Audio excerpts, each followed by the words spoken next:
It was getting colder and it was in the afternoon time. And unfortunately, some accident happened in front of me. A guy from another expedition died. Like he was literally alive, and then 10 minutes later, he was dead. Dolores Shelley is the first Jordanian woman to have summited Mount Everest. She climbed the mountain in 2019. 12 climbers died that year. The weather was especially brutal.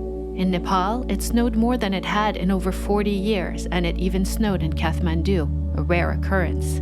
But avalanches, blizzards, and high winds are all part of the game when climbing a mountain. I'm Nadia Michelle, and this is TMR Thrill Seekers.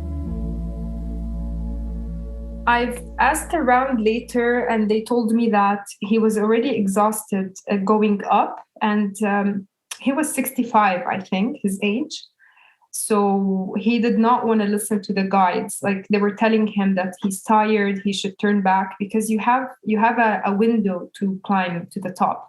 Our guide told us if you pass, for example, 10 hours and you still need, 3 or 4 hours to reach the top, then turn back and just go down because there is no chance you will survive. It's like an indication.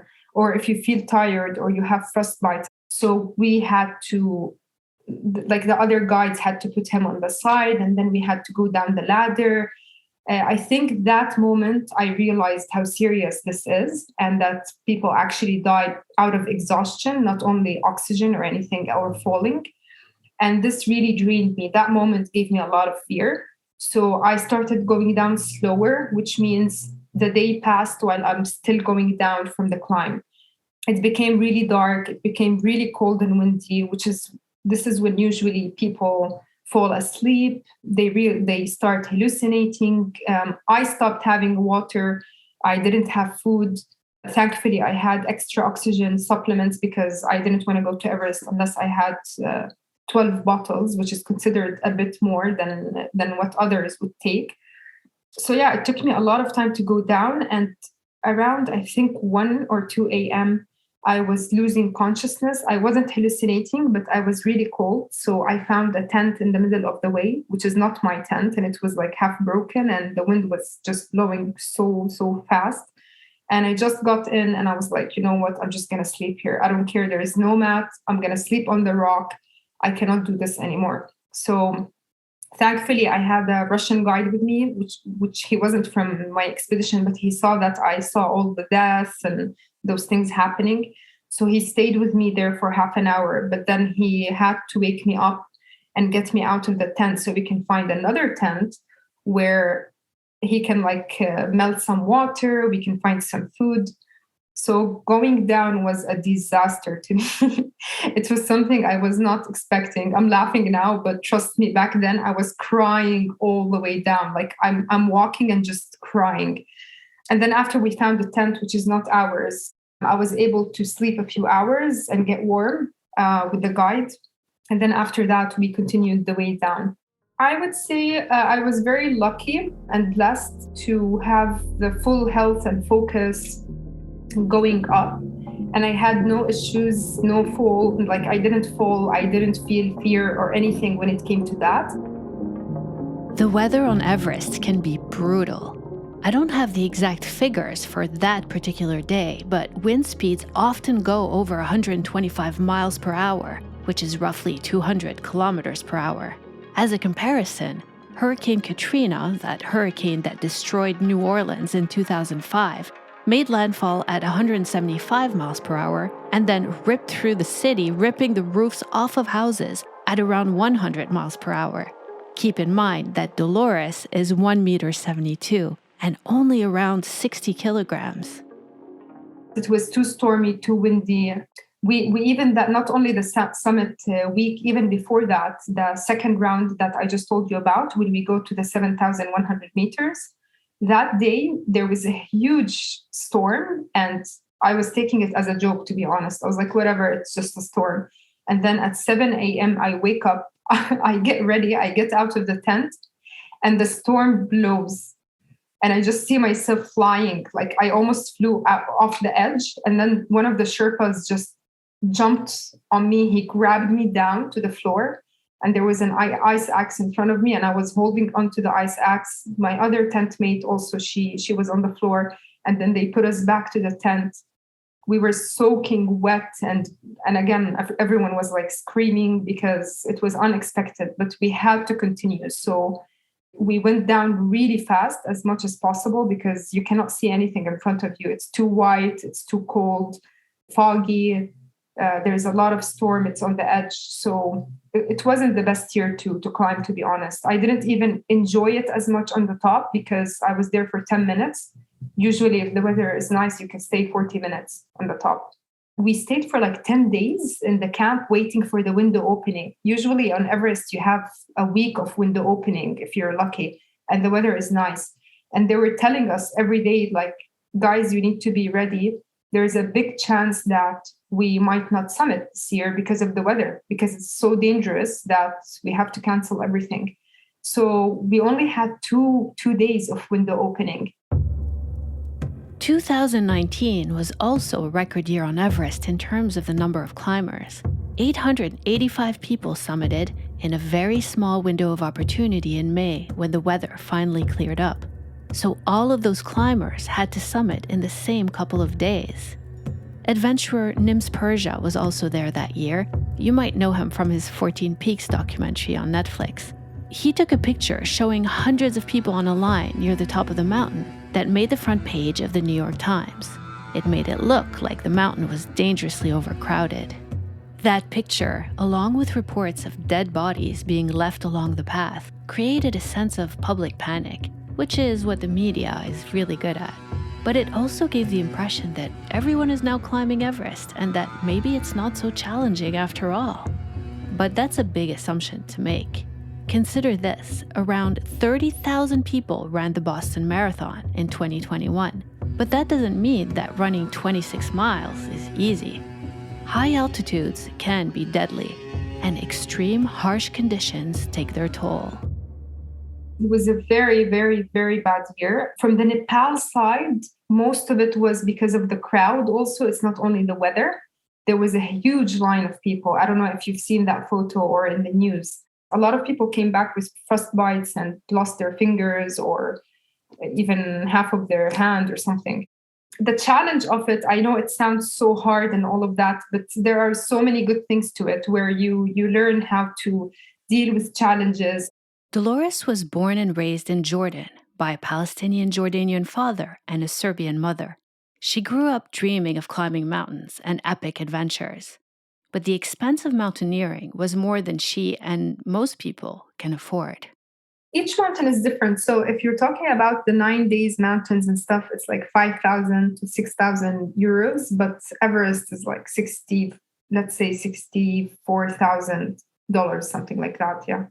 Because it's not only for the trip itself, but for the preparations before, for my personal trainer, for the equipment that we buy. It's very professional and expensive. It's not any kind of equipment. And then you have the salaries of the Sherpas with us and the guide and the logistics of the whole trip. I was 25 when I decided to climb my first mountain. And I've always been an adventure lover, but I never had an actual chance to go climb a mountain because of the expenses of it and the time. I decided to do it. Honestly, it was kind of over a night when I decided to climb Mount Mirror Peak because I was in an event held by a Jordanian mountaineer who also climbed Everest as the first Jordanian. And then I was excited to try something like that, like a big adventure for the first time. And that's when I started preparing. So I paid half of my first trip from my savings, and the other half, the owner of the company I worked for wanted to support me to go climb. So he also, the Good Bookshop in Jordan, he also wanted to support me taking this step. So he helped me out finish the amount of that trip. When she was finally ready to climb Everest at the age of 28, Dolores had to go knocking on doors to collect money from sponsors. That was the nicest part, actually, because it was the hardest.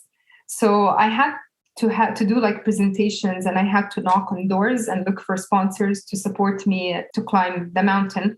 The good part is that I had a message with me, and also it would be a historical achievement, let's say, But it was not easy, to tell you. Like, I had to really do a lot of meetings and try to convince people to fund me, to do PR for them and media and all of that. So it took me a while. Even the sustainable city, it took me almost a year and a half to be able to sign the sponsorship for Mount Manaslu and Mount Everest. Sustainable City is Dubai's first net zero energy development. The 500 villas and 89 apartments there function using solar panels and recycled water, and no cars are allowed. Instead, residents are encouraged to use electric golf carts or horse-drawn buggies.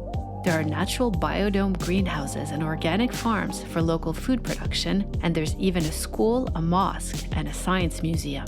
It's a worthy project that Dolores was proud to promote while she was climbing and documenting her Everest expedition.